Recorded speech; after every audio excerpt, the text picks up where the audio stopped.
Secret friends, unite!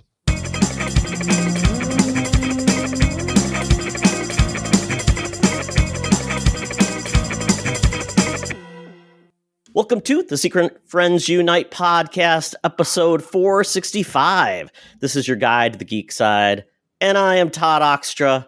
And before we get into this really entertaining podcast, I just want to say very quickly, I want to say rest in peace, Kevin Wilson. He was a member of the Secret Friends Unite, a Facebook group. He passed away. I had met him for lunch one time. And it was sad to hear that because sometimes when you meet people on Facebook, they go away and you never see them. So wasn't sure about that. But Kevin was a good guy, big fellow Vikings fan, very fun, older geek, and R.I.P. And another heartfelt goodbye and, well, remembrance more like to Bobby Pauls. This is the 3rd anniversary of his passing. Oh, boy. You know, Bobby was a huge part of Secret Friends Unite, our DC friend. I podcast with him many years and just want to say we miss you, Bobby, and we're thinking about you. Oh, yeah. My goodness. Yeah. How the time does go. Well, anyway. Hey, it's great to be back. I'm Charlie, and I was gone for 2 episodes. And I also kind of host this podcast from time to time. And it's good to be back. Yeah, we're together again, and I'm sure we'll talk about a lot of the stuff we've been catching up on. So it'll be a kind of a different type of episode because there's not a lot going on in the world of news, and you know, it's kind of quiet right now. We're going to get into the big news of the day. But before we do that, we want to make sure our Patreons know we care about them and their contribution to make the show happen. Do care about them. You know, if you go over to patreon.com/Secret Friends Unite, there is a bevy of extra content that we've been turning out for over a year now and actually continue to put stuff out every week, including a show that Todd and I do, which is about comic books called Spin a Rack, a show that I produce with a guest bi-weekly that is called The Facts Geek Life, where we take a classic series and a season of that and we break down a few episodes and have fun doing it. If you visit that website again, patreon.com/Secret Friends Unite, you can get a free 7-day trial and sample it. And if you end up sticking around, that would be awesome. But we do give homage to our great patrons over on the Friends with Benefits level, John Sedorf, the awesome Phoenix Sisters Cosplay, Brendan Myers, Corey in HD, and Matthew Keel. Over on the BFFs level, we have the awesome Nias family of the Twin Cities, Sean, Stella, and Henry, and my friend Missy Merchant. Thank you, all of you, for that which you do. Again, Secret Friends Unite can be found over at patreon.com/Secret Friends Unite. We'd love to have you on board for a free trial. Oh my goodness. I do love segueing into looking at this week's cover. I do love when you pull something out that is something that I got in the mail right in this very house when I was a child. And this would be the dear departed, often rebooted, but never sticking Webb of Spider-Man title. This is from April of 1990. So now going back almost 34 years. Issue 65. This was a follow-up to an event called Acts of Vengeance. And Todd, I know that went across a lot of titles, but I don't feel like it really touched the X-Men. Did the X-Men participate? Not really. No. Yeah, I didn't think so. They were kind of removed from that because, I mean, maybe some mutants attacked some of the they did. mainstream folks. I think Magneto was involved. I think the whole thing was orchestrated by Loki, and his like big scheme, and it was a big fake out, was he was posing as one of his many, identities, and he got villains to take on different heroes that they usually fought in an overall goal to do something evil. I don't even necessarily remember all of it. And it's been recreated in various trade paperbacks, which you can find at your local comic shop, or the issues themselves are collected on Marvel Unlimited. But of course, anyway, in this issue, we do have we have featured the Kingpin, who is a obviously mainstay of Spider-Man, which a lot of potentially MCU fans are not aware that the Kingpin was introduced and was a longtime Spider-Man kind of only character before he ever interacted with Daredevil, which is how people not only through movies and TV tend to think of those being connected. But the first really bumping up between Kingpin and the Daredevil probably didn't happen until the 1980s, if I'm not mistaken, where the character had been around for 20 years prior to that. So anyway, we have a cover. I'm going to have to blow this up because the print is like really small, but you've got to read it. Yeah. Well, I can zoom in, but yes, we have, and I'll go kind of bottom top. We have a collection of villains that I before we got on here, I nearly recited from memory. Graviton, Titania, Goliath, who's just a big dude, the Brothers Grimm, and the Trapster, or Paste Pot Pete, if you prefer. And we get, we're outside an office window. The Kingpin is inside. Everybody else is outside, including Spider-Man, where Titania says, "What you going to do without your cosmic powers, wimp?" That's right, because this was right around the time that Captain Universe inhabited Spider-Man super briefly, and it was a part of the storyline. And he says, "Hey, I'm not paying for that window," which gets smashed by Goliath's fist. And the other box here does say, "And wait till you see how the Kingpin figures into this." And I, again, came in the mail here to this wonderful address in East Grand Rapids, where I grew up, and now a house that I live in with my wife, and the flat mailed brown wrapper.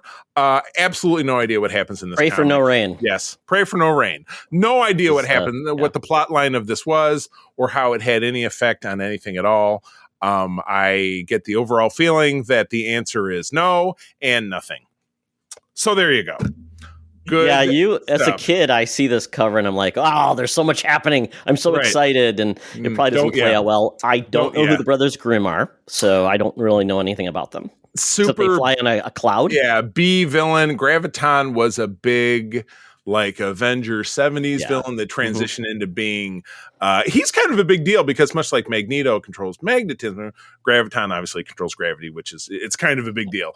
Titania, spinning off of Secret Wars, and then of course Father and She-Hulk. Girlfriend to the Molecule Man. Yes, exactly. No. No, you're correct. No. The girlfriend of the Molecule Man was Volcana.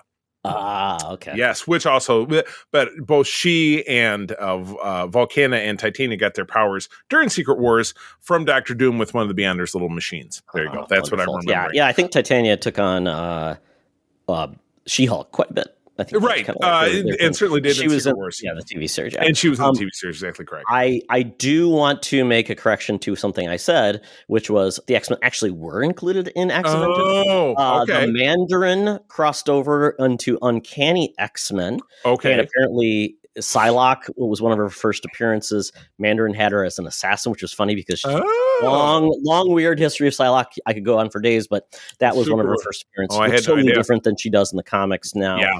And then Wolverine, it was Tiger Shark who crossed over. I know Tiger Shark. And again, you had this, I'm familiar with all these like really weird one-off characters, which actually really litter my action figure collection because of the Marvel Universe guidebook, which was a printed, like, here's an entry about Tiger Shark. And it was, here's a picture of him. And it was just all wrote and just all scripted out, and here's the superpowers and blah. I read those backwards and forwards and backwards when I was 10, 11, 12 years old, and just retain, and I still have printed, bound volume of it somewhere. So I know a lot of these weird little characters, but yeah, nothing significant, nothing you may ever see in the MCU, but will occasionally become a Marvel Legends figure, which will fail in retail and end up at Ross Dress for Less or Ollie's here in the Midwest. Or 5 under 5. 5 under. Yeah. 5 and under. But I do hope we eventually get the Brothers Grimm now. Yes, exactly.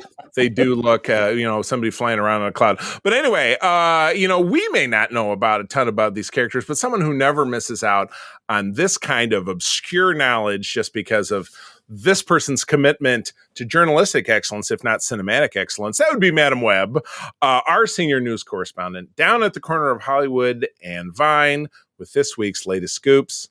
Let's go. Now it's time for Madam Webb's rumors and news. Take it away, boys. Thank you, Madam Webb. Well, thinking about that cover we just talked about made me think of one of your prior careers in a not so savory part of the business where you you were the matchmaker for so supervillains with available seniors in your area. Oh my. So there you go. It's called villainsonly.com. So there you go. Romantic intention. It wasn't like, like TaskRabbit or anything like that. Hey, can you get this cat out of a tree by setting the tree on fire? It was mainly for those women that, it's like those women that, end up marrying like prisoners. Oh God. He's like changed. He's really changed. I swear. Yes, exactly. Yes. Yeah. I see something. I can change him. Yeah, I see something in him that is different than that busload of nuns he ran off a cliff. But anyway, so we have a couple of trailers this week, and again, this first one, you and I were talking about it in the pre-roll, and we were both kind of like, this deserves some attention, but we don't really get it. So, take it away. Yeah, so Netflix has an adaptation of The Three Body Problem. So this is coming out March 21st, 2024. 8 episodes will drop, and it's based on a book, basically a series of books, like three called The Three Body Problem by Cixin Liu. It's a Chinese novel, and it tells a sprawling, multi-generational story that spans the cosmos. Per the Netflix logline, a young woman's fateful decision in 1960s China reverberates across space and time into the present day, when the laws of nature inexplicably unravel before their eyes. A close-knit group of brilliant scientists join forces with an influential detectives to confront the greatest threat in humanity's history. This is by the Game of Thrones Benioff producers. and Weiss, right? Yep, exactly. And if you noticed... Oh, good. The description reminds me of, do you remember, and it's probably 10 years ago, Tom Hanks in a movie called Cloud Atlas? It was this multi-generational, some of it was in this distant spacefaring future, some of it was present day. I just remember it was very like grandiose, and I don't know that it made much of a dent at the box office. And it was by some filmmaker auteur. It was like a Nolan or somebody like that. Now I have to look it up. Yeah, also based on a novel. And that was a 2012 film. The new novel came out in 2004. The Wachowskis directed there that. You go. There you go. If you want something odd, you go to them. Auteurish, yeah, exactly. So unless you're doing Speed Racer. Yeah. Oh God. Well, yes. Everybody has their. So this was adapted from a Chinese novel. Is this something that is translated and known in the United States? Because I've never heard of it. I hadn't heard of it either. I mean, I could probably look it up really quick to see, if it has been success in the U.S. It must be, because I mean, right. Otherwise, why would it be highly anticipated according to Variety? Because Variety would never lie to us. But I enjoyed that Cloud Atlas film. But again, I saw it one time 12 years ago, so I certainly couldn't tell you a ton about the plot line, because I know they've not gone back and watched it again, but I remember really enjoying it. But again, it was long, it was very dense, and that, I think, concept of that really lends itself well to an 8-episode program like this. And Netflix is kind of drop all at once, if I'm not mistaken. Typically, though I know they do, they split the season in half, like Stranger Things. That's just drawing out those dollars. I think that this could, again, not heard of it, but just in reviewing the concept by watching the trailer and then reading this blurb, I think that this could be interesting. And this is out in a couple of weeks. I think about 2 weeks. Yeah. The book series was actually nominated for a Hugo. So. Okay. But originally was in Chinese, they translated it, which is obviously difficult, because you think about nuance and anything like that. Translating is always tough. Right.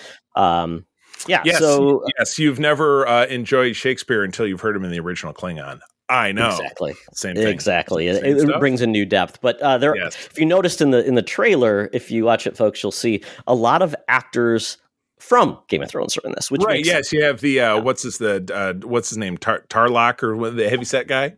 What's his name? Yes. Tarly. Tarly. Yep. There Tarly. Yep. That was John Bradley. Was in Game of Thrones. Jess Hong. Yeah. And then C. Shamuka was from Arrow. C-Spot Run, which is a name I'm not familiar with. Yeah. But when I look at this really quick, I kind of see things that make me feel like, because there's one scene where people are like flying into the air. This makes me feel like there's going to maybe a biblical intent, because they say they're coming. Mm-hmm. We don't know who. Could this be more like the rapture versus a real, like they talk about climate changes thinking. I think about in the Old Testament, with the frogs, the plague. Right. I'm wondering if this could have something biblical about it, and it's that where the rapture happens. It would be interesting coming from a Chinese novel. And again, yes. I'm not expounding about religion. It's just not my great understanding that Christianity was huge in China. I don't know. No, it's not. I didn't think so. Good. Like I said, I didn't. It could be like influence, right? I mean, I didn't want to go. I didn't want to go too far out on that limb and have you say, "Well, it's very big in China." Didn't you know? No, I would not know that. Yeah, I know in other Asian countries, like Christianity is big, like in Korea, even Japan. Yeah. But so. that's not in China. Yeah, I just don't believe it's the case. So anyway, that's interesting. And again, out in a couple of weeks, and also out in a couple of weeks. And I did watch these trailers. I will admit, just before we jumped on, April and I were sitting on the couch, and so I was watching on my laptop, and I just kind of turned it in her direction. So we kind of watched this one very intently. And this is called Late Night with the Devil, with starring David Dalmatian, who is an actor that you've seen in the Ant-Man films. He was one of the Joker's flunkies, going back all the way to the Dark Knight. He's one of the James Gunn as kind of saga stars. So you see him in a lot of his stuff as well. But he is portraying, as seen in this trailer, a late night television host on Halloween night back in 1977 when people were still going to see Star Wars. Because did you know the original Star Wars was in the theaters for, I believe, upwards of 2 years? People just that doesn't surprise me. Going to see it, going to surprise me whatsoever. Yeah, I know. When did it start showing on TV? Was it 79? No, 80, either 83 or 84.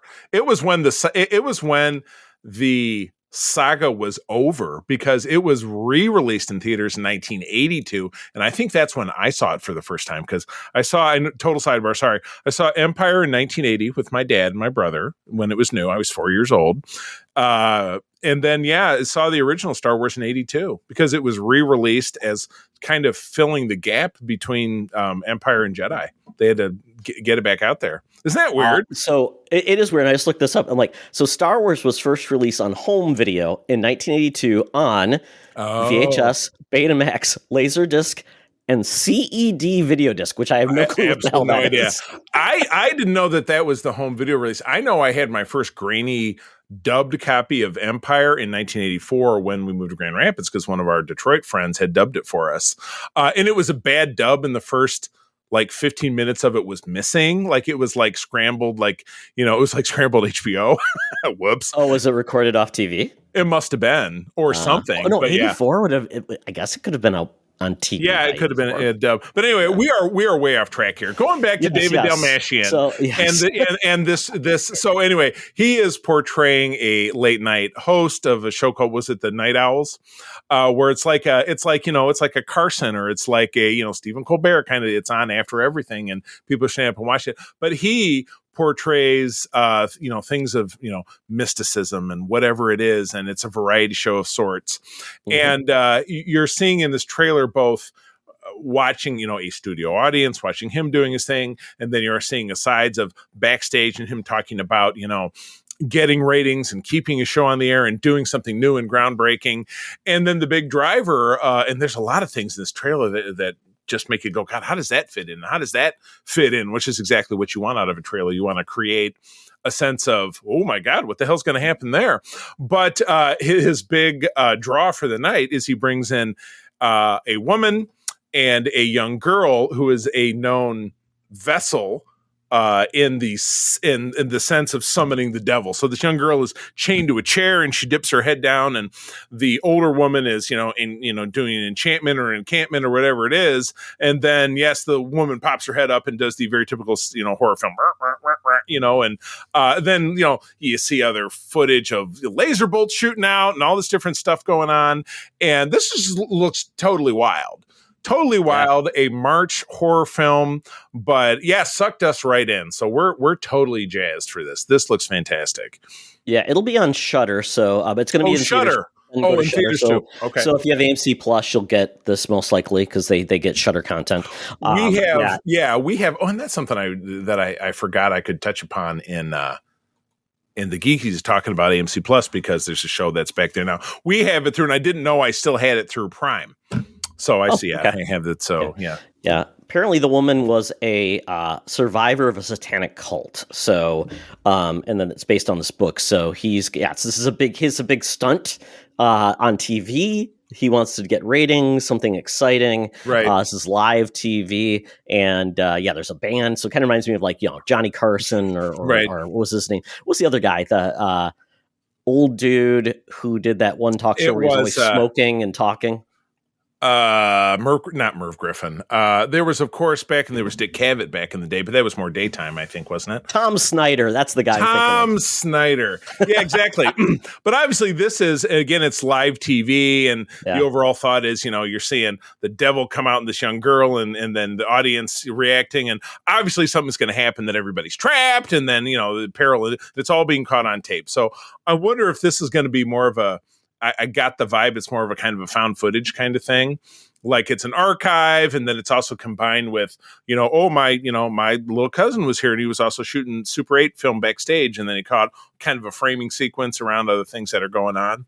So I don't know. But so you're saying that I can watch this at home, or it's going to be in the theater, or I got to go to the theater? It's going to be theater first, then Shudder. So, there we go. Yeah, because I did see. I did see that the Shudder part of it. So, well, cool. Yeah, I'm totally down for this. We will definitely go check this out. And again, April and I do have the movie, the 3 movies a week movie pass at the Celebration Cinemas, which is a chain here outside of Detroit and Michigan, but focused here in Grand Rapids. So we will probably go check this one out. As we did go check out a horror film, which I will talk about in the Geek Easy, which was, oh boy. Well, good deal. All right, what do we got next? This one's coming back to Michigan. This is a Michigan story. Yeah. So Jerry Seinfeld is the man of few projects post Seinfeld. Right. Essentially, he's done Comedians in Cars, Talking Coffee. He did the Bee Movie. That's about all he's done. He's done on He doesn't have to, baby. On a couple of episodes. He's got them. He's got them residuals. Yeah. So he has decided to dip his toes because he did a comedy bit about Pop-Tarts a long time ago, and apparently decided he's still so excited about Pop-Tarts that he is going to do a kind of a biopic or historical story about the creation of Pop-Tarts called Frosted. And from a company that need not be named. Yeah, based so in Kellogg's in Battle Creek, Michigan. Yep. Yes, exactly. Yep. So this is going to be, and we've got a cast of great talent in this, and we found out today that Hugh Grant will be playing the role of the cereal mascot Tony the Tiger. He says the man behind Tony the Tiger is described as a disgruntled Shakespearean actor who, much to his chagrin, finds himself having to don the Tony the Tiger outfit. Perfect for Hugh. Hugh's always a grumpy man now. Yeah, I love it how you say serial actor, and you think it could be serial like what is meant in this context, or like a serial killer, or and you'll appreciate this because there's a huge Air National Guard base in Battle Creek, which has A-10s, which my brother referred to as the serial killers. If I'm remembering correctly. Yes. It's always good. So the cast includes James Marsden, Melissa McCarthy, Jim Gaffigan, Amy Schumer, Christian Slater, Jack McBrayer, Tom Lennon, Adrian Martinez, Bobby Moynihan, Max Greenfield, and Sarah Cooper. So you got like a killer's list of Saturday Night Live and alumni, very funny people. Yeah. And it will be coming out soon, and I'm not sure exactly where it's going to release. Probably Netflix is my guess. Yeah, I was skimming this article. So this is a VOD, is what you're seeing. It's not going to be in theaters. I'm skimming, and I don't see a date in here, so that's weird. We've been hearing about this for a couple of months. Oh no, excuse me. The cast for the film was announced a couple of years ago, but I feel like this was news, just like it ended up in Variety, or it was in Entertainment. I would say Entertainment Weekly, but I don't know that exists anymore. It was somewhere. You're going to have to give it a quick Googs. But yeah, I'm dying to see this. Obviously, I'm a huge, living in Michigan, being a huge proponent of Michigan in my career, I'm a huge Michigan guy and love to see us and stuff. We just rewatched, or it was a rewatch for me, but April had never seen it. But the first big project that Judd Apatow and Paul Feig did together, that Freaks and Geeks, that was on back in the year 2000, which was set in a fictional town of Clinton, Michigan, which was Clinton Township, which is where my dad lived when I was a kid, and it's very close to St. Clair Shores, which is where I lived for years and years. So that was very near and dear to my heart, and I always get a big chuckle when something is said in the Midwest, but it's totally in Simi Valley in California because, there's those famous Michigan mountains that I see when I look out my back window. It's always sunny in Michigan. You know that, too. Exactly. Absolutely. Like it is right now. But this is fabulous. So did you find it? Did you Google it? No. I'm guessing, though, it's going to be a Netflix or one of the streamers. Obviously, he has a history with NBC, but he's done stuff for Netflix. Right. So who knows where it's coming? Exactly. We'll find out when it's coming. But I like these type of things. I love the biopics. I like the stories of companies and when you get to Did you end up seeing the one about the Air Jordans? I didn't see that one. I heard it. No, I wanted to. I also wanted to see the one about the founder, about the history of McDonald's. That looked cool. Oh, the Ray Kroc one with Michael Keaton. That's got to be out there somewhere streaming. But anyway, all right, moving right along. This was a nice grab. This didn't even show up on any of the regular Star Trek ones that I find. We don't talk over on Code 47, which is our dedicated Star Trek podcast, which is run by me, which, by the way, if you tune into the most recent release, it was about the experience of myself and my wife, April, on the Star Trek cruise. We had a ton of fun. That dropped last week when you're listening to this. But anyway, Todd found this fun article about rare and weird Star Trek collectibles. And I will tell you that I know at least the comic book on the far left of this first image, if you're looking at the link that's provided in our show notes, was from when Marvel Comics briefly grabbed the Star Trek license again in the late 90s. Todd, that's when you and I were at MSU. We were roommates. And this was one we went down to that comic shop on Michigan Avenue that we always shopped at. And this was one of those weekly grabs that I got. I loved it. It was a now non-canonical portrayal of Captain Pike on the Enterprise before Kirk and young Spock and all this different stuff. But but the most infamous of what you see listed here in this article would be the early voyages. I've got a few issues of that. My physical comic book collecting these days, after having had and sold comic book collections twice, is that I get stuff that I know is dead otherwise, like cannot be found in digital. So I have issues of that Star Trek early voyages. Even though it says buy them here, there's a link and it just takes you to eBay. So it's going to be individual issues. But the old Star Trek Gold Key comics were on when the show, were out when the show was on. And, there's blurbs about like some of the weird background aliens from Star Trek, the motion picture, Topps cards, but the absolute greatest one. And this is a classic for the ages. And you will see this, at a Star Trek con, like Star Trek San Francisco Creation Show, which is going on the weekend that we're recording this, or at Star Trek Las Vegas, which we went to last year, is the absolutely fantastic Spock helmet from the 1970s. It is literally a white plastic helmet with a chin strap and a red gumball police, cruiser style spinner on top. And if you scroll down to the bottom of this, you'll find it. So I'm looking right at it, and it has it has, I think, I'm not sure if the visor goes up and down, but it has, at least this example has 3 numbers on it: 800 second line 003, second line 009. I'm curious what the significance is. Obviously, this came out, in 1967, released by Enco Industries, was called the official Star Trek helmet. Red light on top and a black antenna, as I described. This was a dead era for Star Trek too, because there was no series, there's nothing going on, and it was between the animated series, which was in 1972, 1973, and then Star Trek. Well, this is 76, not 67. It came out in 1990. Oh, you're right, I did kick 76. So this is post everything. It's like that was the same year that I came out. No wonder it's so valuable. Nobody wanted it into the world, exactly. But it did say, so it does go on to say nobody really understood what it meant. Lower Decks canonized it in an episode in 2020, as it was revealed to be part of Beckett Mariner, the awesome Tawny Newsome, who I know from the convention circuit, part of her contraband in that episode.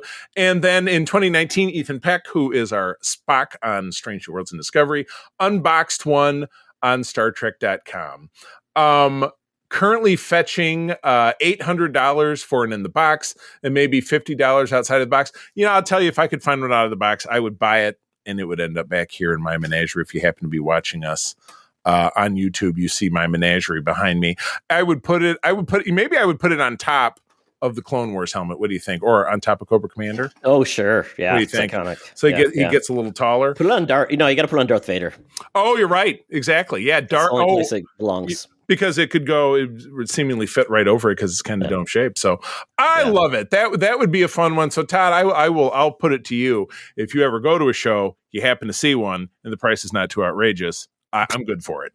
I don't even know what that means. Not too outrageous. I don't know for Star Trek fans. What would be a bridge too far? $50 seems to be not a bridge too far. Okay. You know, I would pay $50 for something like that and you know what? It's a write off for the show. Perfect. Yes. You can take it out of my cut from the Patreon. That $50. Yeah. So I'm just looking at these, the ones I really love that stand out. Any glass from Star Trek, you know, or any geek thing that a restaurant had a glass available for. I always love those. And I had a sidebar on that. Corey Clay, who is one of our board members on the USS Grand Petoskey, our fan club chapter, donated items for our charity auction last year when we did our show in November. He had a complete set of the Star Trek 3 glasses, which he presented and said, you can either put these in the auction or I offer them to you as a gift because he knows that is my favorite Star Trek film. So I decided to keep them. So they have a place of honor of sorts on the shelves with the rest of my glasses, of which I still do have, I think, 3 of the old Star Wars glasses from, I think it was Burger King, if I'm not mistaken, the old Empire and Return of the Jedi. You know, I had more than that, but they've broken over the years. I mean, you know the drill. So, and I the Slurpee, like 7-Eleven Slurpee cups, they always had things. Yeah. So, Taco Bell offered those back in 1984 to search for Spock. Yeah. So, wow, love that. There's the Charlie, the Star Trek 4 movie cast bomber jacket. Look at that bad boy. Ooh, my goodness! Star Trek 4 was actually the first Star Trek film that I saw that I felt like it really made me a fan, though I had seen Star Trek, I think 3 at the little 2-screen Michigan theater in South Haven, which is my mom's hometown. But yeah, Star Trek 4 was the first one, the one with the whales, that I feel like when I saw it, I really felt like a fan. It was a big crossover hit. Yeah, it was a big one. Yeah. What about this one? Did you have this lower decks vehicle from the Titan from Eagle Moss? Yeah, I absolutely do. Do. There you go. You can sell it for $120. I don't know if and that, you know, that's not that far off of retail because that's one of the larger. I have I have a smaller version of it, but Eagle Moss, before they suddenly went out of business, taking $200 of my money with it that I never got back because I had an order in when they just turned their website off, they were gone. And some of that inventory has come back into stock through a company called Hero Collector, which I bought a few things from them. But they upsized their ships and the prices went up. So the size of the ships went up maybe 100%. So they were just like twice as big. Sure. I have the smaller version of this because this was Lower Decks that finally made this design canon, because this was the ship that Riker goes off to be captain of at the end of the last Star Trek film. So, and then for a while in Lower Decks, Boimler, who's Jack Quaid's character, was served on the ship for a little amount of time. So, good stuff. Yeah, I'm pointed in the wrong direction for a lot of my Star Trek stuff, but you can see kind of bits and pieces if you look over my shoulder here and there. But Eagle Moss, I do have a beautiful glassed back lit curio case that I have in my den, that I have a huge quantity of those Eagle Moss ships. But yeah, Eagle Moss went on for too long and they became too kind of nichey, and they drove themselves out of business because they were making a Marvel Legends problem. Yeah. Marvel Legends is still around. Yeah, I mean, we know that Hasbro's going through some tough times, but they haven't blanked on any orders yet. So. But anyway, yeah, cool stuff. All right, you take us home with this last one, because this. So Charlie, I love a fake generated marketing date. Right. We already have May the 4th. We have some other ones that are out there, probably another Star Trek Day or whatever they call it, and only. That doesn't really roll off the tongue when they talk about that date. And then we have Mario Day, which is March 10th. So it's Mar 10. Which is today when we're recording. Yeah, exactly. Exactly. So Nintendo's finally just embraced this because it's money. So there you go. It's me. It's money. Yes, wait, that's not what he says. Money-o. Yeah, so they did release a trailer today, and it basically nothing that we need to go through, but basically, finally revealing that we are getting a sequel to the Mario movie coming out in 2026. Money not at all. Huge. Yeah, that was very, very big. And again, I didn't end up seeing it. It was a favorite of my son's, but I didn't end up seeing it. But everyone who I talked to said it was absolutely fantastic. Yep, it's a fun movie, full of if you're a video game fan, it means so much more, but it's still a charming animated movie. I get it. Yeah, we're gonna get Zelda, a movie about Zelda coming out as well. Sony's gonna be doing that one, which is interesting because Sony and Nintendo enemies. Oh my But goodness! Sony has big studios like Columbia. I guess. So other than that, not much else was announced, but I thought this was fun. Yeah. That they're fully embracing the idea. They announced a couple of video games that are coming because of that as well, and we'll see where this goes. But 2026. We'll see if this one is as big as the first. I'm guessing not, because I'm guessing they're going to get into bits and pieces that are too niche for a lot of people. That a lot of people are like, eh. It is, and more often than not, sequels don't tend to be, particularly in this space, because they get a little self-referential, and it just the quality can tend to tank out a little bit. I mean, you could really name a handful of sequels that really were financially more successful than the first one, or creatively, Back to the Future, not Back. I was thinking The Empire Strikes Back, or Godfather 2 is a famous example, or Terminator 2, whatever.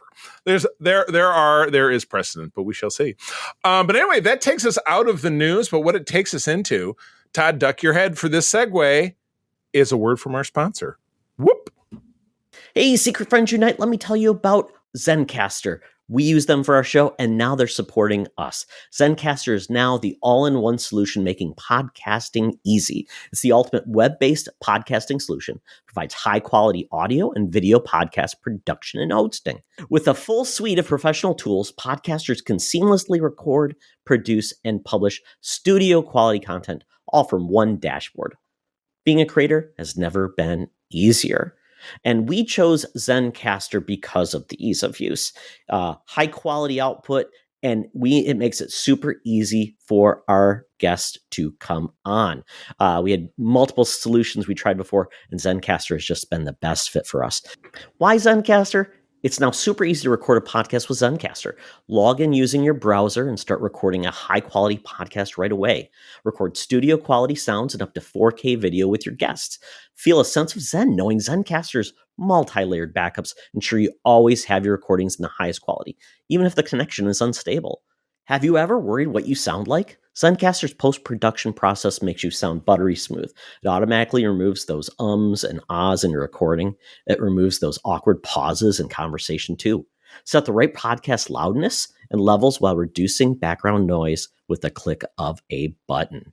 So if you're interested in making an easy, high-quality podcast just with the click of a browser button, go to Zencastr.com/pricing and use my code SFU1. You'll get 30% off your first month of any Zencastr paid plan. I want you to have the same easy experiences I do for all my podcasting and content needs. It's time to share your story. Now back to the show. Talk nerdy to me. Talk nerdy to me. We're sitting in the Geek Easy, cover band's playing, drinks are poured, and we are ready to get our nerd on. Charlie, I'm drowning in content right now. Too much stuff. It's funny, particularly after the writer's strike. I remember a conversation I had with my dad about a year ago when the strike was going on, or thereabouts about a year ago. I said, Dad, great news, or not great news. Writer's strike, it's not good. These people are trying to make their nut. They're trying to make their living. Great news is all those shows you never watched, now you got time to watch them. And they're piling up. So that's where you're at, huh? Well, no, these are new things. That's the problem. These are all new things. We've got Halo is obviously ongoing. Oh, so I'm behind. Yeah, keeping up with that. We're behind on that. Yeah, it's so. There are some good episodes. Not super fired up to get. Not liking it as much as I like the first season. So yeah, I'm just not fired up to get back. Yeah, Avatar dropped a couple weeks ago. I'm trying to stay afloat of that. And then the big show is that I've really just dove in and love is Shogun. They're in episode 3 now. Yeah. And Shogun is fantastic. I highly recommend it to anyone. Was it I Hulu? love that show. Hulu's got it because it's FX and goes to Hulu. So that's what I'm like. I'm trying to keep up. So I'm there. So too much stuff.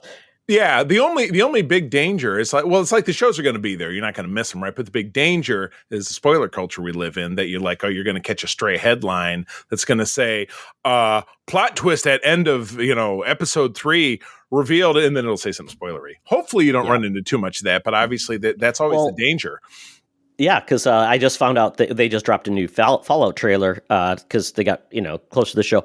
That one's dropping. That one's an Amazon Prime show, and it's dropping all the episodes at once. So Amazon's like all Fallout, over the place, yeah. and that sucks because once again, I feel like there's value in having something weekly where people can catch up, watch one episode. They don't feel like they're too far behind, and you get people continuing to talk about it. I feel like shows that drop at once, 2 months later, you probably don't remember it. Yeah, that you're right.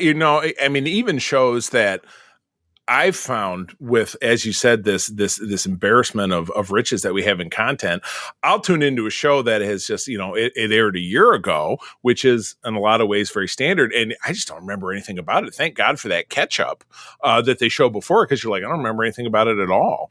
But yeah, I'm totally with you. I don't see obviously there's a school of thought around it, but I don't see the value in the big drop. As a consumer, it's like, oh, there's a big drop of 8 episodes. And, if you got a dead weekend where you're not going anywhere, let's say it's the dead of winter here in the Midwest, of which we get really bad ones, you're like, we're just going to stay in and watch this.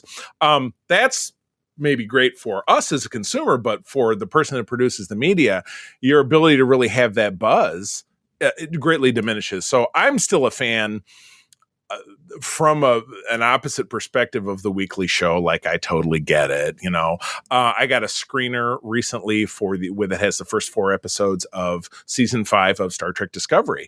And I got to tell you, that's something I'll put it as a side plug. Best of the series, season 5. We've watched 3 of the 4 episodes, and I'm absolutely blown Latest away. is greatest. Yeah, no, it's looking back over it, it's absolutely fantastic. So again, thanks to the folks at CBS Paramount for their support of our show and me for giving us access, because it's absolutely fantastic. But anyway. Yeah. So I just, at this point, I'm like, everything becomes bingeable because eventually the whole show comes out and then you can binge it to your heart. So it's always funny because like you always get that. So, yeah. But like I said, and you and I've run into this in the social media aspect of SFU that we've run, certain people get really sour around the fact that they're like, oh, I'm waiting till all 10 episodes come out to watch it. It's fine. And it's fine, but just don't be so butthurt if somehow a spoiler catches your eyeballs, because when you wait, that's the danger. So you just have to be prepared. Just has to be prepared. That's perfectly fine. Yep, That's exactly. right. So the only new thing I really have to talk about this week is finally watched Aquaman and the Lost City. I guess really you didn't see it in the theaters? I guess I had forgotten they hadn't seen it in the theaters. We just missed that window because it was over the holidays. We got COVID. In-laws were here, and we're we'll just wait till it comes to Max. Yeah, so it's on Max. And I know we didn't talk about it. You were it's give it a chance, and I saw it, and I will admit I didn't really give it a chance, but I'm curious what you thought. Well, I enjoyed the first one because I thought the first one was just a fun romp. It was an action adventure, kind of like romancing the stone between Amira and Arthur. Romancing the seaweed. Kind of, yeah. So I mean, and there was goofy parts about it, but I totally was all in, enjoyed it. This one, though, was not good. I'm glad that you feel that way, because that is how we felt. Back. Yeah, it was a step back. I really didn't feel like this felt like a very generic film. There was nothing like endeared me to any of the characters. Mm-hmm. Totally a mixed bag of, why are we doing this? And not even the motivations. Not even the greasy cheeseburgers with the bugs on it at the end. Well, that's the way the DC universe ends, is Orm eating. Sorry, folks, spoilers. He eats a cheeseburger with a cockroach in it. Right. Because it was set up in the film. And again, by this time you've either seen it or you haven't. I'm glad you and I see eye to eye. I know you were very strong. You were very ardent. Like, give it a chance. You just don't know. Like the first movie, rarely does a sequel convince you to the second one. Here's the thing about that. I think that's a valid argument. I didn't really have any specific recollection of how I felt about the first one when I saw the second one. I really didn't. I didn't know going in. I'm like, you were kind of like, oh, it's another DC film. I think that's kind of how you came out. Like, you felt like, oh, it's another DC film. I was going to say, you remember it better than me, because I just I remember the framework that he's the idiot Prince, and his brother's the bad guy, and he's doing some stuff. And then there's I want to call him Black Mantis, but it's Black Manta who's the bad guy. And yeah, I remembered very little. But yeah, this did feel very much like it was almost as if they knew, hey, we're going to put this movie out anyway. It doesn't matter if it sucks, because it's going to be washed away.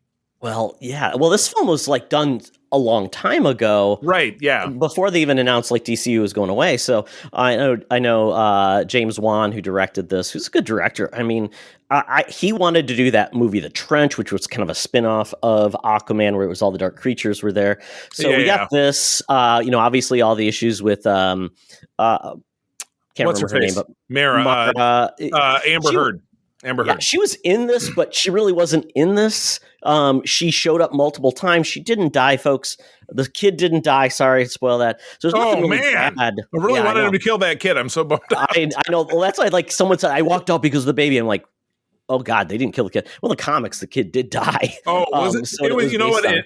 It was the same thing and I'll talk about Walking Dead in a minute. In the comics, the kid did die. The Judith, who was the baby, did get killed along with Lori when they were fleeing the prison in the comics, which didn't happen in the show. Yeah. So, I would say if you want just a dumb movie to watch when you're bored, put on this movie.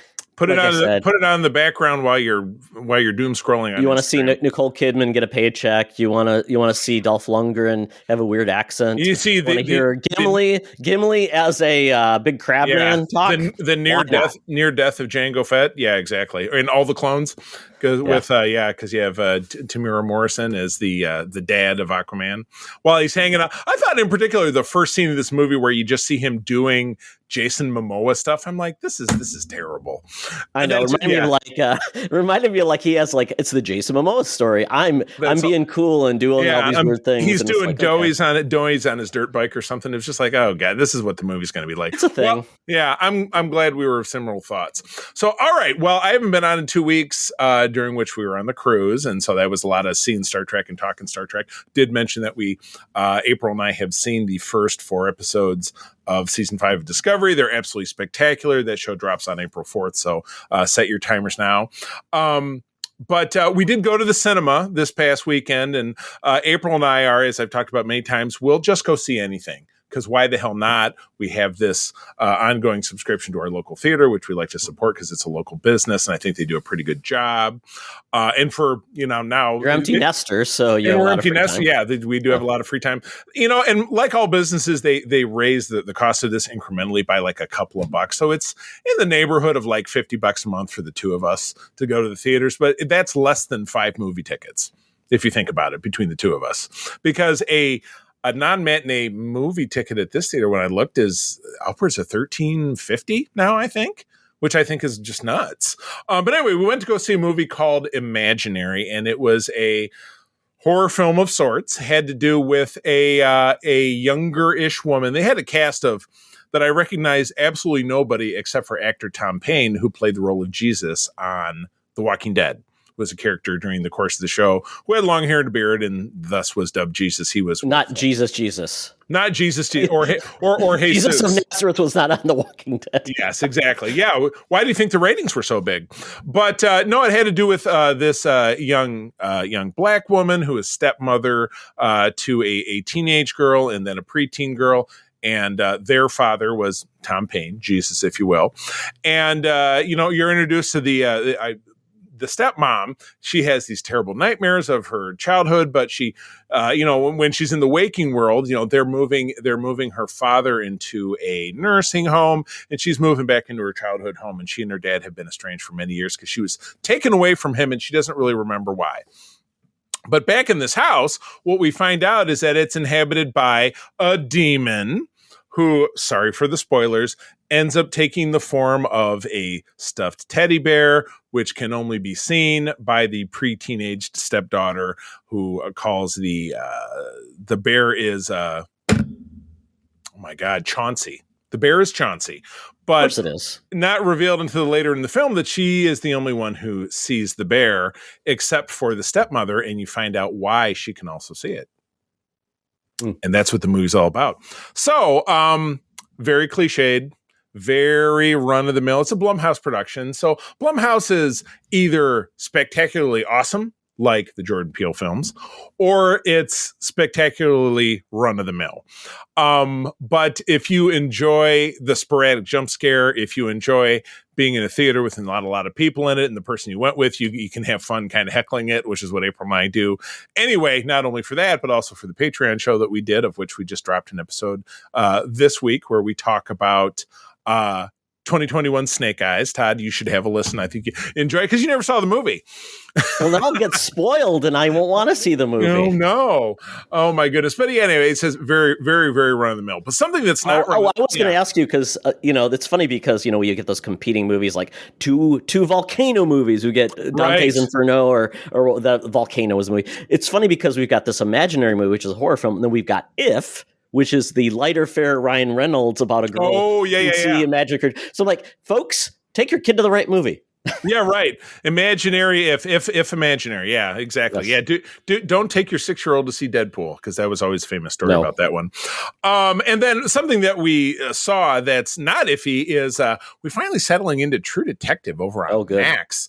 Oh my gosh, we watched the first season, which was it was set in Louisiana, and it was McConaughey and Woody Harrelson, and Alexander Daddario has a scene in it that no man will ever forget, but I'm not going to talk about that. But just a great twists and turns, and you never really know what's going on. And then we just finished season 2 last night, which season 1 was 2014, season 2 was 2015. Season 2 had, again, a huge cavalcade of stars: Colin Farrell, Rachel McAdams, Vince Vaughn, I just drew a blank on his name, the guy who was Gambit in Wolverine, Taylor something or other. Oh, Taylor Kitsch. Yeah, Taylor Kitsch. Absolutely awesome. That one is set. Oh, really?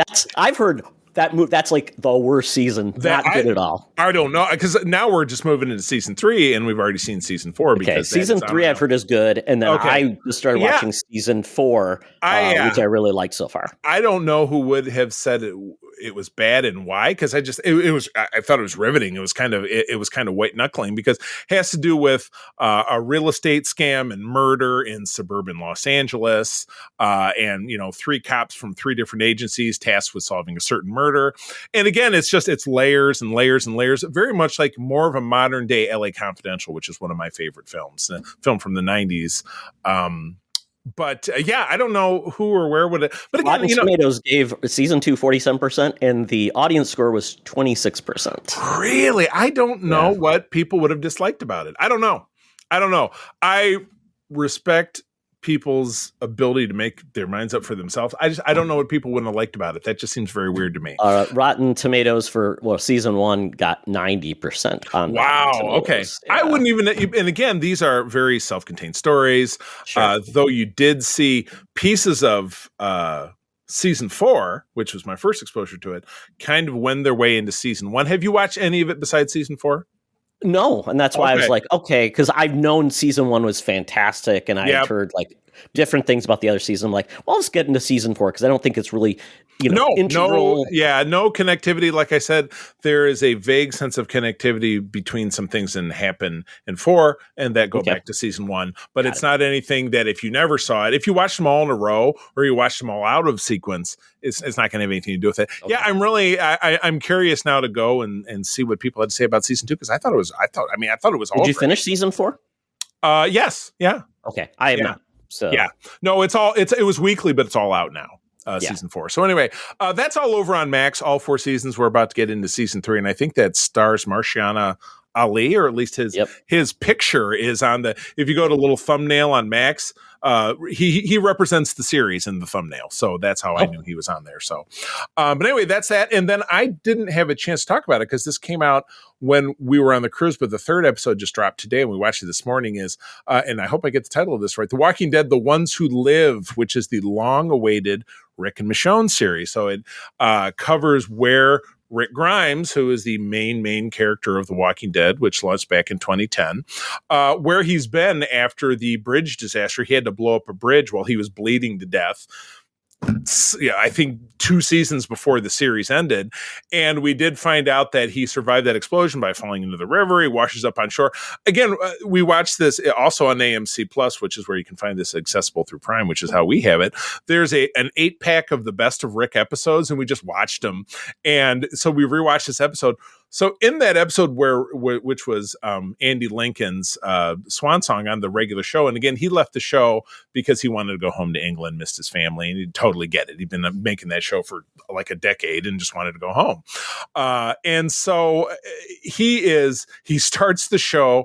He had fallen, I don't remember all this, because again, a lot of these episodes, they didn't connect, but he had fallen backwards onto some rebar, which punctured his body. So he has to pull himself off of it, and he's bleeding. He gets on a horse and he's leading this group of walkers away from something or other, and then he comes upon this bridge that they're rebuilding. He has to blow up this bridge by, of course, firing his huge Colt Python gun. I think that was the sidearm, blowing it up, which knocks him into the dirty, filthy Walker water. He's still bleeding, washes up on the shore, and that's when he is abducted by the city dump woman Jadis, who is now went on to be on The Walking Dead, The World Beyond, which was another miniseries they did, because she's part of the big bad of the universe, the Central Republic. And but she abducts him because this Central Republic basically abducts people that they feel they can be useful. So he was there for 6 years, and then eventually Michonne, who was his wife, and also fathered him a son that he didn't know about because she was pregnant when he disappeared. She set out to find him, and this has to do with finding out what Rick has been up to, and then her finally finding him, and kind of what happens in those 3 episodes. So I won't spoil any more. Todd, have you seen any of it, or is that on your pile?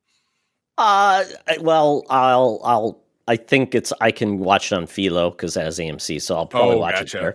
I'll get around with it. I mean, I'll get around to it. You know, it's not going to light the world on fire, and you're not going to read any headlines about it that are really going to blow your mind. So it'll end up being fine regardless. But yeah, I'm enjoying it. I think they're doing well with it. This series immediately corrects something from the comics that never happened to Rick, and I won't tell you any more about it. So there you go. Yeah, I of all the Walking Dead shows, this is the one I was most interested in. Yeah, because Daryl Dixon, the one with Maggie and Negan in New York City. This is great. This you will enjoy. So okay. Yeah, this one gets my top marks. And again, AMC Plus, which I have through Prime. Todd, you said you can get it off of Philo, but anyway, it's out there to be found. And eventually, Walking Deads do tend to end up on Netflix if that's still the case. So, should you not choose to sample in this fashion, it might end up there eventually. So, but anyway, that is the end of the Geek Easy. Time to get out that app, the Air Qantas app, to skip out on our bill yet again, because we are due in the land down under. Hologram Tina and the mutants are waiting for us to take on 20 questions. Let's make it happen.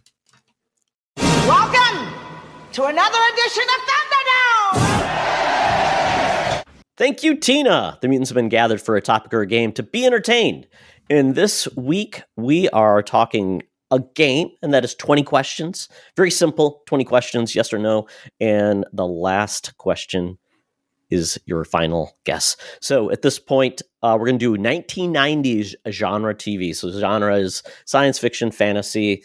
I think those are the main genres we talk about. Mm-hmm. I mean, unless you can do like musical or something else. So, but we're doing genre in regards to science fiction, fantasy, like superheroes. So there we go. So Charlie, would you like to guess first? I will receive first. I'm going to let you guess first, because I'll probably toss you a softball. That'll be easy for you. I'll put my guessing cap on now. You Spock hat? Turn on the siren? Yes, the Spock siren. Yes, we'll go on. There you go. If I lose, it'll go. Its own slide whistle. Or Majel Barrett will say, "You're a loser." She never said that. She was a wonderful lady. That's rude. Oh. Anyway. Okay. All right, take it away. Your best shot. Oh, I got to hit you with my best shot. Yes, yeah. All right. Was this a syndicated TV series? And you're referring to when it was on originally, correct? Correct. Like on one of those UHF channels, not like on standard broadcast. It was not a syndicated program, no. Oh, so on the networks. Okay. Is this based on an IP that had already been established? No. Okay, so an original genre show. Okay. Is this a sci-fi show? Yes. Okay, sci-fi show. But obviously not on sci-fi. Is this set in the future at the time? Yes. Beyond 90s. Okay. Set in the future. Okay. Okay. Is this set on Earth? Yes. Earth. Earth Fleet. Okay. Oh boy. Okay. So it's an original IP. Okay. Did this have aliens in it?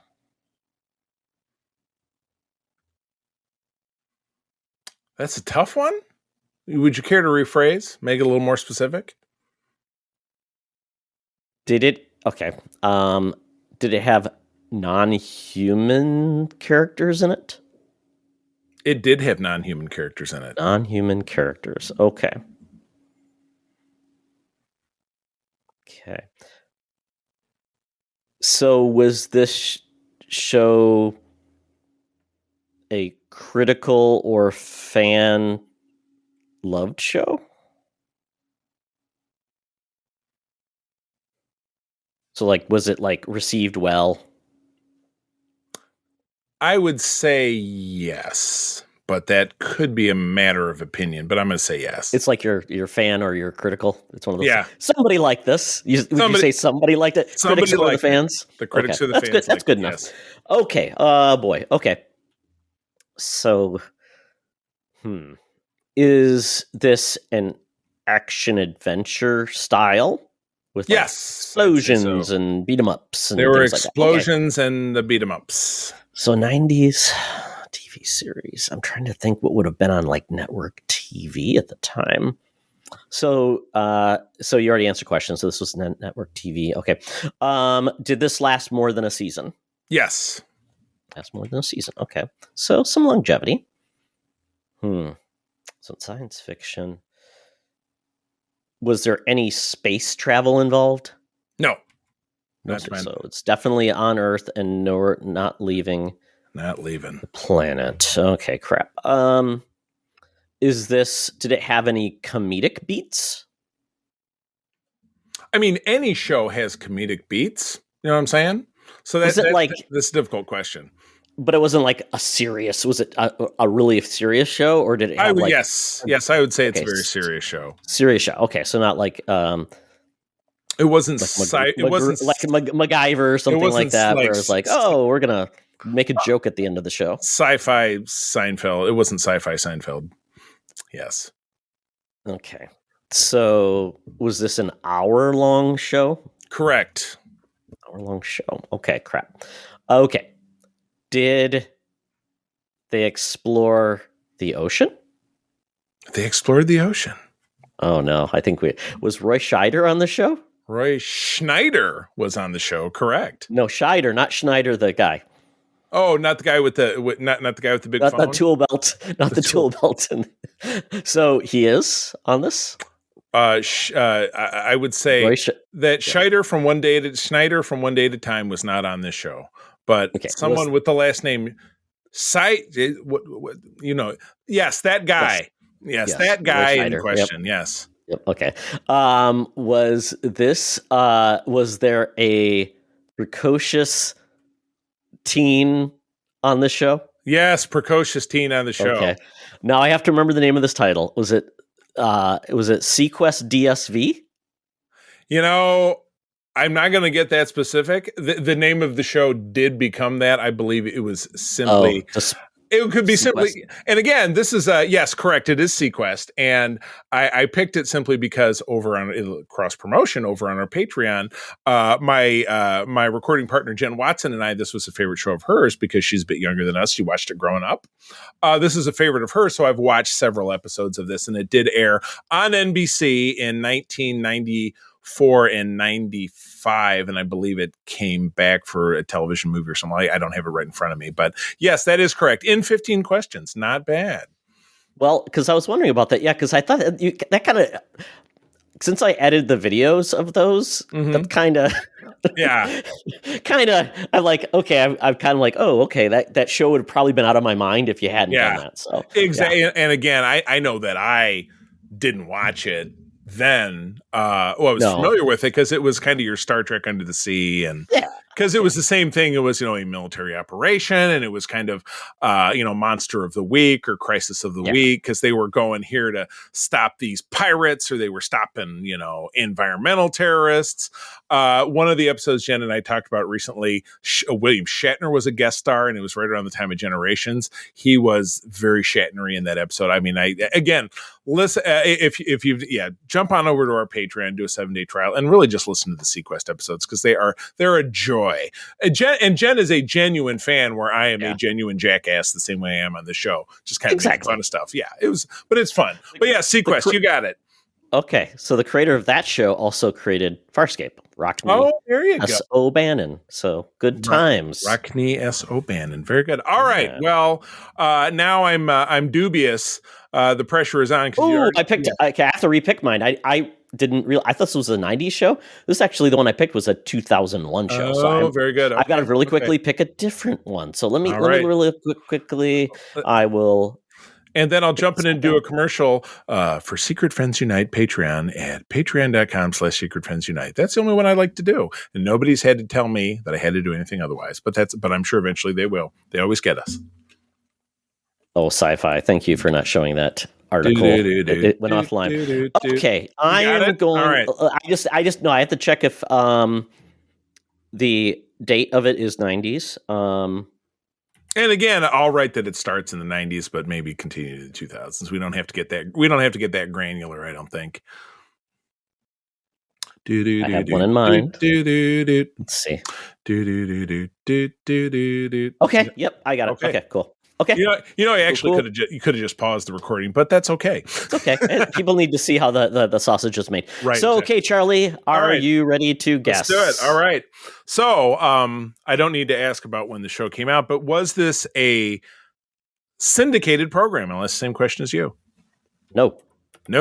Okay. So, this was on a network. Was this show on? Did it have a contemporary setting as related to the time it came out? Correct. Okay, very good. Was this show dealing with anything of the supernatural ilk? I'd say sure. Okay. Was the lead character or characters human? Yes. All right. Was the lead character male? Yes. Okay, male character. And did the male character lead work for a governmental agency by any chance?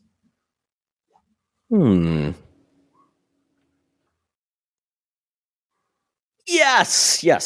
Okay, boy, you really struggle with that one. Well, because I had to like think. I'm like, okay, yes, yep. So yes, because you're struggling with it makes me think it's not like the X-Files or something like that. So, this lead character, was he part of a team of some variety?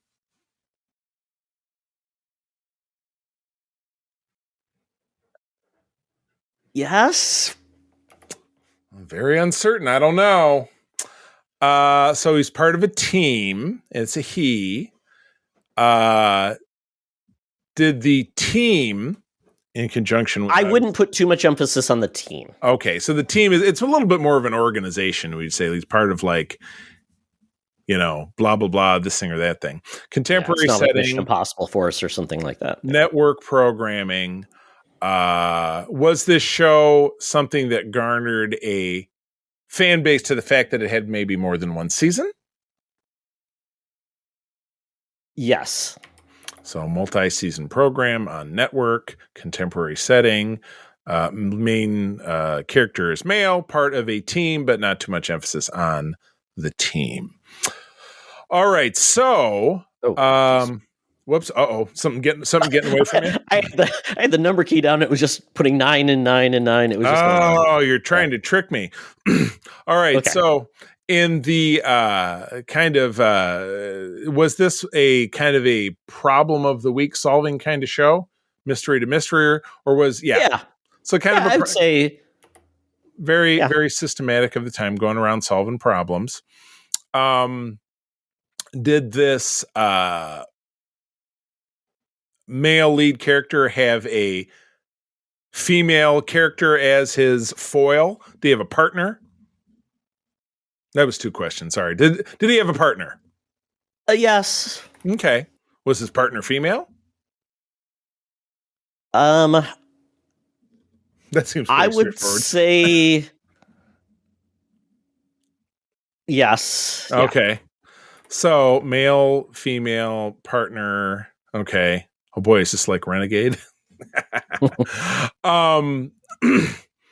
Did we decide was this what you would call a science fiction program? I'm sorry, I didn't really cover that part of it. Or did I already ask? It's within that genre. Okay, very good. So they were 112. Holy cow, I really jumped up. I'm asking a lot of questions. So team aspect, were there recurring villainous characters on this program? Yeah. Okay. So not a huge focus, but there was. Yeah, not a huge focus. Okay. So was your male and female partner team attempting to uncover conspiracies or investigate weird crimes? Yeah. Okay. Well, I kind of feel like this could be the X-Files. Spit take. Is that your guess? That's a guess.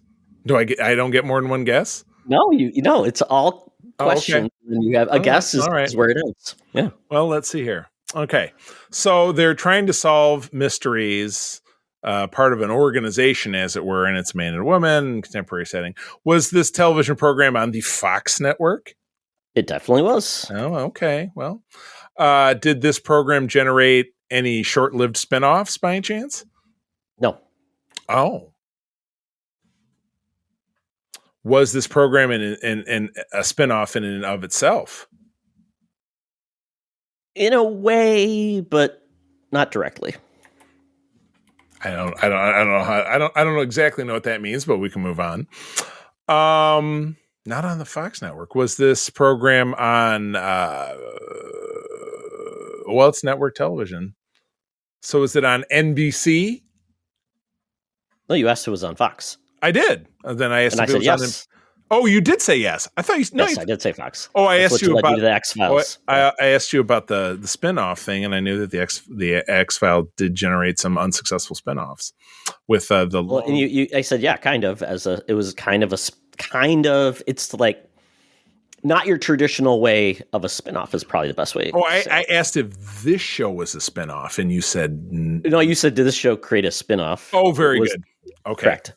Yes. Okay. So I said no. The show had created no spinoffs. Was there a recurrent catchphrase on this show by any chance?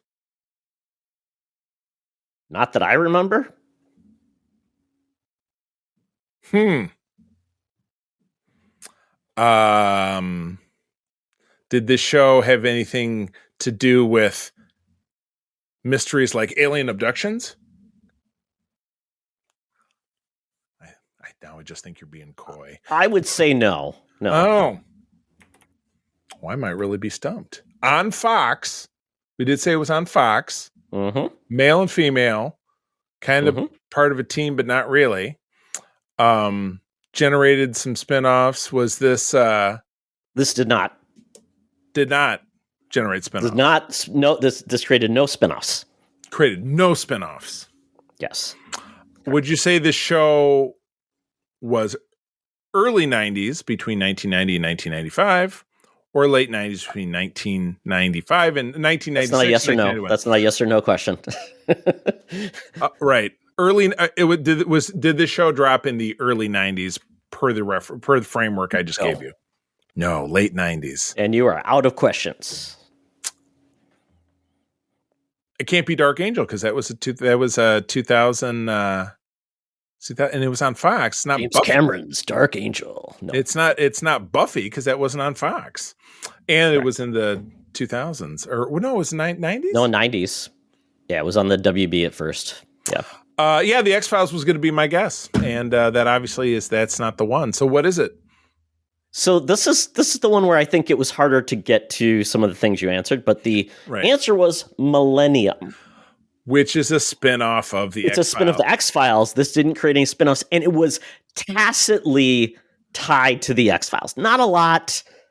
Because, your star was Lance Hendrickson. Yes. And was the female lead, was it the actress who was Lori on The Walking Dead? Was that her? Well, there were two. So there was Megan Gallagher, who played I know Megan Gallagher. Season 1 and 2, and then they brought in Clea Scott, season 3. Oh, Clea Scott. The Millennium Group, like I said, not a team, and it was kind of like that. Sounds like a holding company for a real estate scam. The Millennium exactly, because they were trying to stop the apocalypse from happening. Oh, gotcha. Yeah. Late 90s. Yep. Oh, okay. So it was X-Files adjacent somehow? Well, there was an episode where Frank Black showed up on the X-Files in his last appearance. So that doesn't really make you're right. So it makes it done by Chris Carter though. It was in universe, but to the X-Files. Correct. But not a spinoff. Yeah. So I believe the FBI agencies, he did work he was a forensics expert. Yes. Then he went back to the FBI later in the show. The female body inspector. I'm guessing that's when they tried to probably give it some ratings and boost it. Right. But it did last 3 seasons. That's not bad. So it actually got out of when did it first come on? 96, October 25th, 1996. Ended it in 1999 before the millennium. Right. Couldn't even get to the millennium. I know. Couldn't even fulfill its purpose. Well, not bad. Well, my hat's off to you. Well done. The one I was going to ask you was the one I was going to do was Mutant X, but that started in 2001. How long did that? I just thought that. No, I'm thinking of Generation X was a TV movie, but Mutant X was the syndicated show where Marvel had something to do with it. Yeah. They used the license, but they didn't call anyone they had no X-Men, but they called it Mutant X. Yeah. Right. That lasted 3 seasons. No, and who showed that? I'm not even aware of it. And the lead was the guy who played Lex Luthor on Lois and Clark. Oh, he's an older guy. Or he seems older. He seems, because when I think of Lex Luthor, man. I think of Rosenbaum when I think of Lex Luthor. He's just because he's put the most time into the character screen wise than anybody else out there because he was on that show for a decade. So or on and off that show for a decade. Well done. Congratulations. I think this is a show this is a game that often ends in a stalemate or we both win, but it's not often that we have onesie twosie like this. So well done. Well done. And that takes us to the end of our program. So friends, thank you as always for joining us. And again, a big love and support to all of our Patreons out there. Todd, where do people find you out there on the net? Primarily threads these days, at Teoxtra, at Secret Friends Unite, Twitter at Teoxtra, and Secret Friends U. Exactly. And of course, always on our Secret Friends Unite Discord, which is the coolest corner of the internet by which to have great geek discussions. I am also on Threads and Instagram. I'm C3 Carpenter. Go ahead and spell it out. Thanks, Facebook, for it was because my account got bombed so long ago.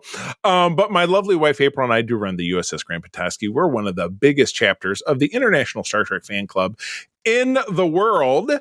We are based here in West Michigan, but we have members all over the state, as well as chapters all over Michigan and Eastern Canada, which is called Region 13, which I currently run and am responsible for. If you're a Trek fan in those areas or even outside of them and listening to the sound of my voice, if you visit sfi.org or certainly visit ussgrandpetoskey.com, I can help you find trekkers in your neck of the woods. It would be my pleasure. With that, I will thank you again, friends, for joining us. And I'll tell you that sharing is caring and to keep on trucking. Be the hero, not the villain. In a truck. My man. This podcast is part of the Secret Friends Unite podcasting network. Visit secretfriendsunite.com for more great shows, articles, news, reviews, and more. Secret Friends Unite podcasts are available on Apple, Google, Spotify, and other podcast services around the world. If you'd like to be part of the conversation, you can join us on Facebook or our new Discord server, or follow @SecretFriendsU on Twitter. Please subscribe to Secret Friends Unite on YouTube and visit our merch store at tpublic.com. Just search Secret Friends Unite. Thanks for listening.